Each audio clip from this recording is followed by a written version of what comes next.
Hello বন্ধুরা, কেমন আছো সবাই? আশা করি সবাই ভালো আছো। স্বাগত জানাই সবাইকে আমার এই নতুন ব্লগ চ্যানেলে। আর নতুন যারা এই ভিডিওটাকে দেখছো, অবশ্যই তোমরা চ্যানেলটাকে সাবস্ক্রাইব করে পাশে থাকবে আরও নিত্য নতুন ভিডিও দেখার জন্য। তো এটা হচ্ছে গয়া সাবিত্রী পাহাড়, যেখানে সাবিত্রী মাতার মন্দির রয়েছে, সেটাও তোমাদের দেখাবো।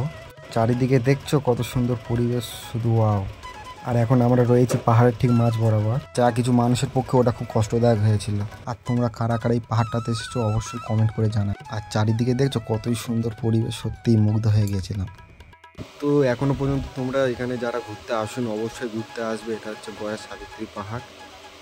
আর এদিকে আমি একটু পোজ দিচ্ছিলাম, এবং এখানে মাতা সাবিত্রীর মন্দির ছাড়া আরও একটি মন্দির রয়েছে, সেটাও তোমাদের দেখাবো। আর ওই যে দেখতে পাচ্ছ সেই মন্দির, এখন আমরা ওই মন্দিরের দিকেই যাব। তো দেখতেই পাচ্ছ অনেকটা উঁচুতে এখন আমরা রয়েছি। এই মন্দিরটাতে যেতে গেলে অনেক নিচে যেতে হবে আমাদের। তো চলো দেরি না করে আমরা নিচে গিয়ে তোমাদের ওই মন্দিরটাকে দেখাচ্ছি। আর এই চলে আসলাম মন্দিরে। এটা ওই সাবিত্রী পাহাড়ের মধ্যে আর একটা মন্দির। দেখতে পাচ্ছ মন্দিরটার ভিডিওটা কেমন লাগলো অবশ্যই জানাবে।